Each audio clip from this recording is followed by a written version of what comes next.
Hey guys, my name is JessiMew, and welcome back to Equilinox. In the last episode, we plucked our foxes straight out of the meadows to bring them to the snowy mountains, where they grew this gorgeous gray fur color, and they've also evolved our very first wolf. I believe this is our wolf pup over here.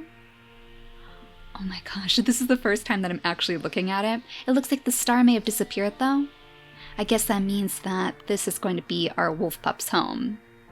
Pickle Dips the Wolf Pup? Well, that's an interesting name. We better make sure that we read about him though, because I do want to spread some more wolves out here. Of course, the Bluebell Trail is coming along very, very nicely, so the hope is that we can have another wolf pack up here too. So it's the ravenous wolf. This predator will hunt large herbivores such as sheep. It prefers living in higher altitudes and likes rocky areas with plenty of trees. So it sounds like this is probably a pretty suitable biome for it, which is probably why our little wolf pup looks so happy right now. The hunger is pretty high though. I wonder if maybe it could steal a little snack from one of our foxes? It looks like somebody must have hunted down one of the guinea pigs. But nobody wants to share with poor little wolf pup. Oh my gosh, and he's starving now too? I wonder if maybe the babies can't actually hunt for themselves. I'm starting to think that might be the case. Oh, there we go. Oh, you did steal some food from the foxes. Excellent.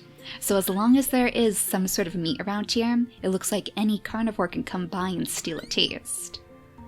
They don't seem to mind though. I mean, honestly, you look like you are actually part of their family.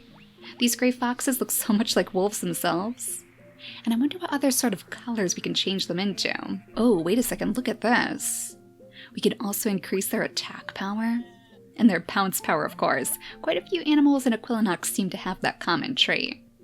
But as far as the colors go, ooh, yes, we have some very interesting colors to choose from. We could actually just change the wolves over to purple, so we wouldn't even have to wait for the magic forest to spread their roots into the mountains. It isn't often that we can take matters into our own hands like this. Do you think purple would be a good color for the mountains then? Or maybe light blue for the Bluebell Pack? The Bluebell Pack, of course, is going to live on the tallest peak, and I think that's probably what we'll pick for them. But let me know if you guys have any ideas for the wolves over here. Unless you think that maybe we should just keep them the gray color, so they'll blend in nice and well with our foxes. We still have that one last orange fox. Rowdy the fox, in fact. Rowdy the fox is still hanging on as the elder of the pack. And the grandfather to all of our wolves too. Well, fingers crossed we're going to have enough sheep over here to fully sustain our wolves now, because it looks like this one is fully grown. You have a little baby Dirty Bill, Pickle Dips, and Dirty Bill. Those are our first wolves in the world? Alright, this sounds like a very, very mischievous bunch then.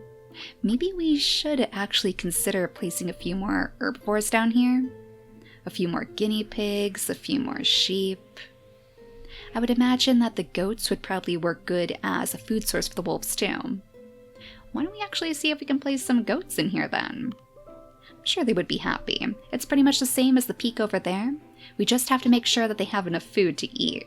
Because the one thing about goats, it seems like they have some trouble finding food of their own. Well, Benny the goat, we just dropped you straight in front of all the wolves. A tiny little baby goat against an entire pack of wolves, that has to be pretty terrifying. Oh my goodness! Look at this actual stampede of foxes! Oh, it looks like they were all hunting together for that one, and they brought some meat over for the little baby? Oh my gosh, I love how the predators interact in this game.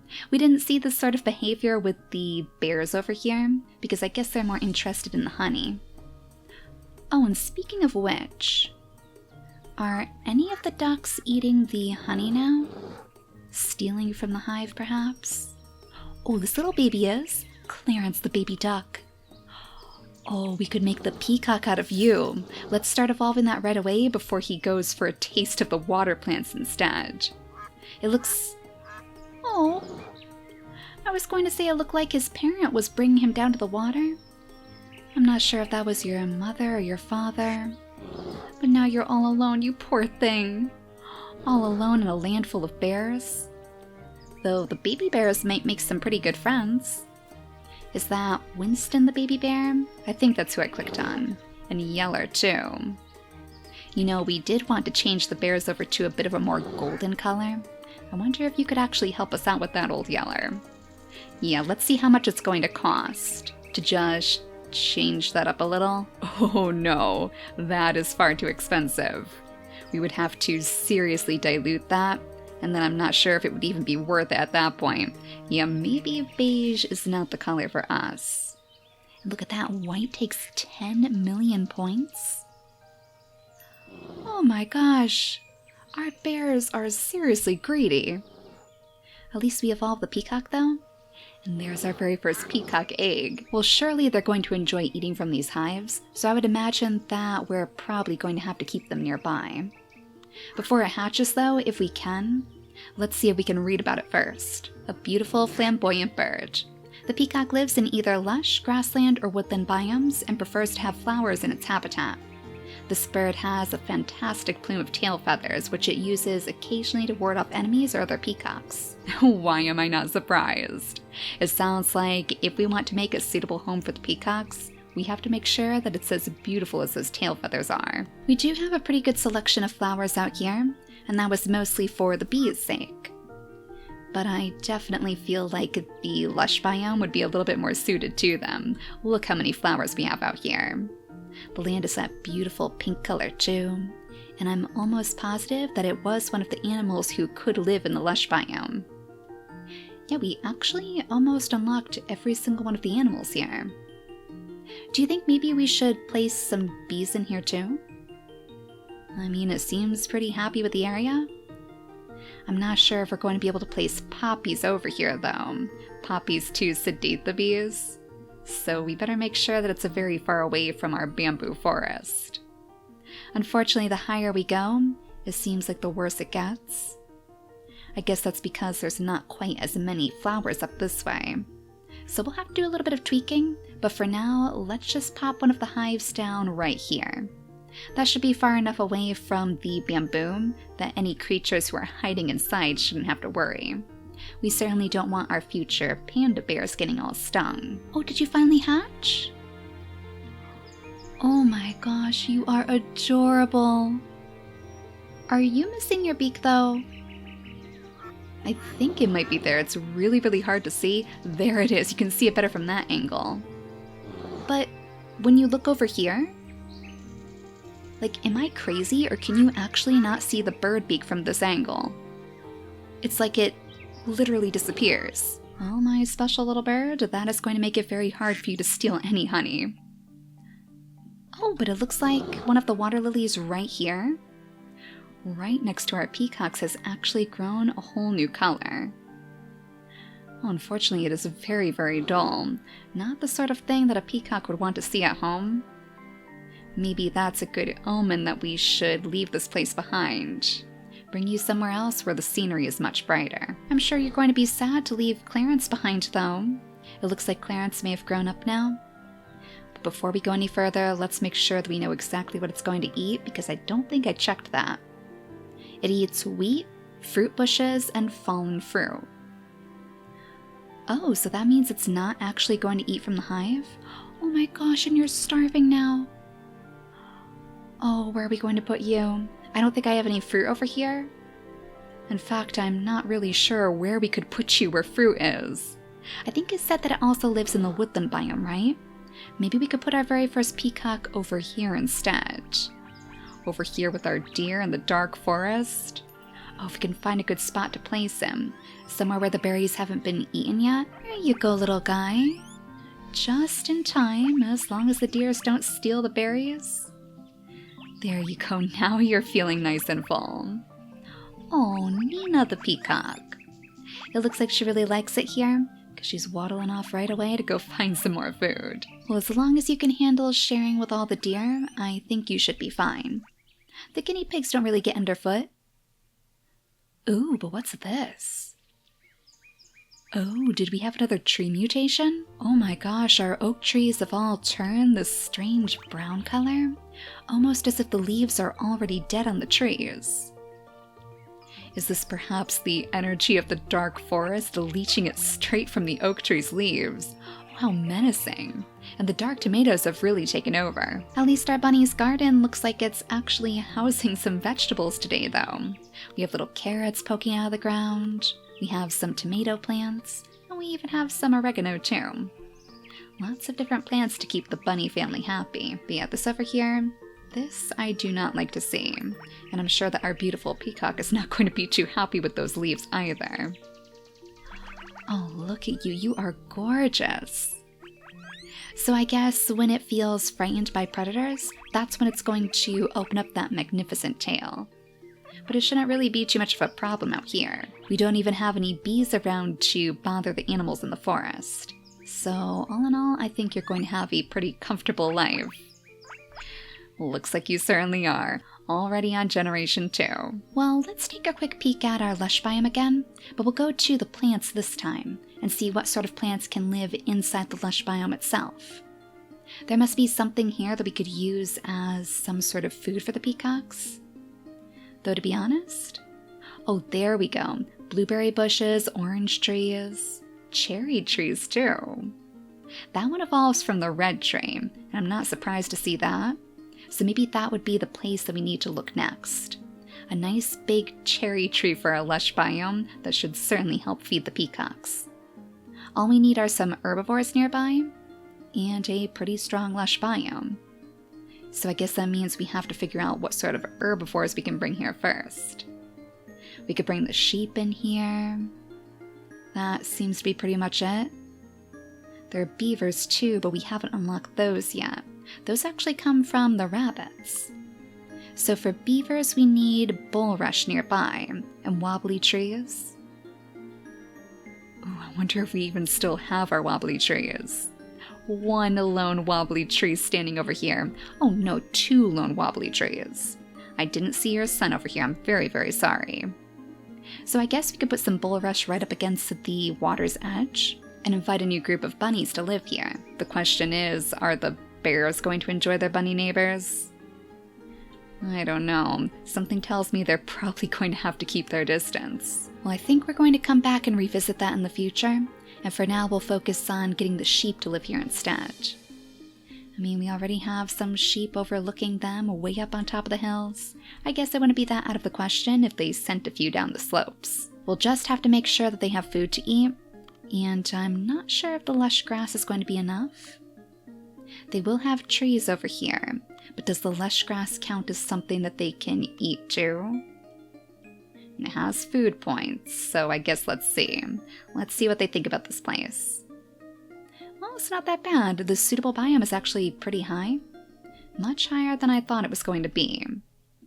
So if you sheep wouldn't mind, maybe we could actually pluck one of you out of your homes. We're going to leave Lady Grey right here. Lady Grey seems like she's probably the queen of this mountain. Oh, another pirate. Always up for an adventure. Pepe, no thank you. Maybe Callie? Callie seems pretty young, so I bet she would enjoy a change of scenery. So let's transplant you and bring you straight over to the hills. Right in between all of our red trees, I guess. Since the sheep do enjoy the trees the most, it's one of their like species. I think she's going to be happier here than down here in the bamboo forest. Not to mention, she might actually become the cherry guardian soon. Her cousins way over on the opposite end of the world will have nothing on her cherry trees. I don't know why I assumed that this different type of grass wouldn't work as an actual food source for them, but honestly it looks like it's doing just fine. So I guess we'll leave Callie to get settled and maybe head back to our wolves. Are our wolves still out here? Still going strong? It looks like they are. The sheep are still alive, the guinea pigs are still alive, and I love how these two groups of families are just mingling like this. Yeah, you know, to be honest, I think we might actually have to save these foxes as the gray ones. It sure seems like they're learning a thing or two about hunting from our wolf packs too.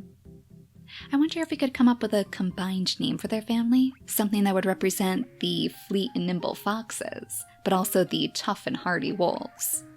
Let me know if you guys can come up with a good name that would represent their friendship together. But next, we have to get to work on the Bluebell Pack because I am not ending this episode until the Bluebell Pack is officially a thing. Somebody's hungry? Oh, our squirrels.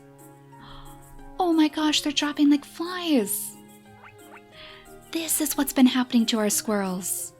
Mr. Grumps, did you steal all the food? Every last one of the nuts is gone. I mean, there's some out here, but I guess they're a little bit too far away. There we go, at least this squirrel is finding a way to get over there. Stealing a few of those acorns to bring back to home base. Alright, the acorns are starting to grow again. I wonder if there's a way that we could actually increase that. Increase the productivity. Do you think it would be super expensive? We want to make sure that we pick the one that's the youngest for sure. I guess this one right here. Yeah, let's bring this up by a few percent. Maybe by 10% will do. I'm just curious if maybe that will save our squirrels from starvation. All the more reason to make sure that our mountains are going to be full of life. And we know all we need to provide the goats and the sheep with are the holly berries. That seems to fit them quite nicely. Actually, I'm not really sure what our sheep are eating right here. A diet of plants, a diet of holly bush. Yeah, so they should probably be able to survive just off of that, and we know for sure that the goats can too. So first things first, let's make sure that we're placing some rocks down. Maybe we should change this over to snow if we can. Alright, that's not going to give us rocks, unfortunately. I guess that's because stones and rocks can literally exist in any part of the world. You don't need anything special to place down a few pebbles. We'll start with the small ones, creating a little bit of rough, uneven terrain, and from there we'll go straight to the snow rocks next. These will probably fit a little bit better than the regular rocks would, though I suppose we could always mix a few of those in too. To be honest, I'm wondering if maybe we could cluster some of these rocks together, like way up at the very tippity top with all our bluebells, and maybe we could place our wolves right here. Almost as if this is some sort of little den that they've found. It might actually work a little bit better than our bunny's garden did, since the wolves can bring their food back to their home. Alright, I think that's probably enough rocks. What do you guys think? I think I may have gone a little bit overboard with the rocks, actually. We're almost at 1,000,000 points, though. I didn't realize we were taking in so many. I guess it's just because of all of the diverse life that we have in this land. Look at this place now. All the different biomes mingling together. A tiny little patch of swamp in the corner. Our tiny jungle too. You know, I think the only biome we're missing now is the desert. So we'll have to figure out where we're going to place that too. To be honest, I think the only place that's really left is probably right about here, in this little valley. As long as the altitude doesn't affect things too much. I guess our desert will be cradled by the mountains. Alright, so next should be the fir trees. That should help to keep this land fertile enough, and then we can look to the food. So lives in the snowy biome? Maybe we should look into unlocking some new types of trees too. The spruce tree, the juniper tree, the pine tree. All of these things basically come from the good old fir tree, and it sure would give this place a bit more diversity, instead of all of our mountains looking exactly the same. So let's see what it takes to unlock the spruce tree. We need bluebells nearby, which we certainly have in abundance, and a pretty good size too. I guess that'll be our wolf's job. We could use one of these brand new saplings that we just placed down to raise the size a little bit. And once we bring our wolves into the world, we'll see if they can help the trees grow. The pine tree evolves from the spruce tree, so that's going to take longer still. But it needs to be even bigger than the spruce tree does. So our wolves have a lot of work ahead of them. In fact, we might even want to consider taking another one of these and bringing the size trait up even more. I don't want to go too crazy, maybe just 20%? And then surely we'll see some fir tree giants by the next episode. So with the fir trees growing, it looks like this land is becoming pretty fertile, because the first snow flurries are drifting down from the sky. That is always a good sign, and that means that we're probably ready to place a couple of these holly berries down. Yep, you can't get much better than that. The question is, where exactly do we want to place our different groups of creatures? Our goats and our sheep? Probably on either side of the Bluebell Pack. So a few over here. We could place a few down the cliffs too, toward the rest of these rocks. That way the sheep and the goats will still have a safe place to retreat to, away from the hungry mouths of the wolves. We could even place a group behind the den, I suppose. Way back here where it's a little more secluded. And for the bravest of the bunch, we'll go ahead and plop a couple of the holly berries right next to the tent too. You would have to be very, very brave or very, very foolish to go munching on those. The only other thing we could possibly add up here are the tulips, but I think we're going to steer clear from those up here. This land is going to be exclusively for the bluebells. We'll leave the tulips to the lower peaks. So assuming that our holly bushes are going to grow, I think these usually grow pretty quickly, right? Yeah, it looks like the first berries have already popped up on these bushes. So I guess that means we're ready to throw our sheep into the mix too. So about where are they the most happy? I guess right about here? 91% seems to be the highest that we can get it. So our first lonely sheep of the Bluebell Mountains. Zeus the sheep. Oh, sorry Zeus, I didn't know we were playing on Mount Olympus. Well, I guess he's going to need a mighty name like that to ensure that his family will survive here. Zeus the sheep. And now let's see if we can place down a goat on the opposite side. I almost forgot that we had access to the eagle now. The eagle evolves from the sparrow, and all we need are some spruce trees. Alright, maybe we'll unlock the eagle in the next episode too. But right now, all we need to do is grow our little goat family. So let's go ahead and plop one of them down right about here, as he curls up to sleep right away. Oh, the sleepiest of goats.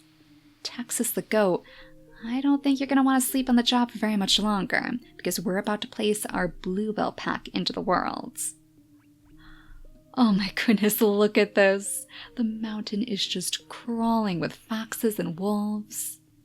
Do you think maybe we should transplant a wolf then? I mean, with this many creatures in one area, you know that one of them is probably getting a little bit antsy. There's Sadie the fox, but I'm not looking for foxes. I'm looking for you. Olive the wolf. Generation 5 already? Well, I think you're going to be the lucky one. We have a brand new home for you, if you wouldn't mind coming with us.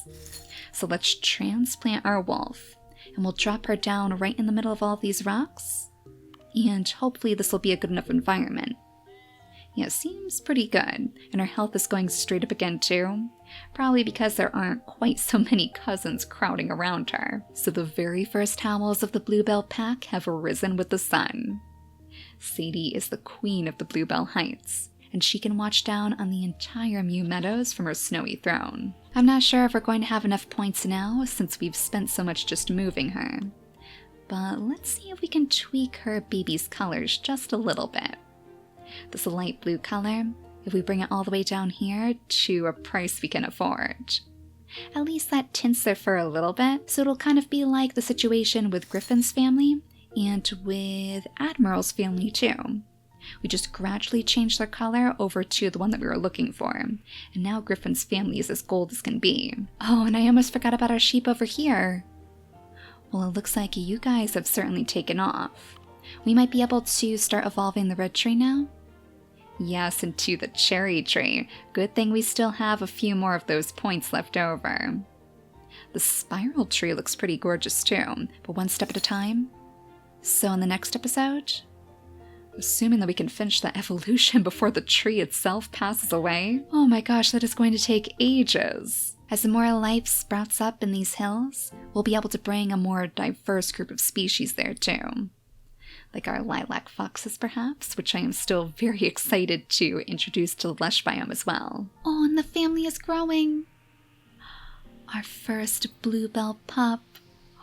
Oh, and you can just barely see too, especially when he's next to his mother.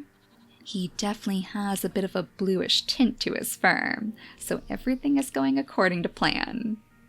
I love how they're just frolicking right around the den too. This definitely is working as intended. And they have so many holly berries around here. I mean, there are still a few here and there by the goats, but the wolves definitely have the lion's share. It'll make it all the more tempting for one of the herbivores to try to sneak into their territory. But the wolves are on patrol.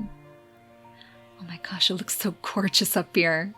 It's so simple, and yet this might be one of my favorite places yet. But you guys know that I love the snow. So for now, thank you all so much for watching, and I'll see you all next time. Bye guys!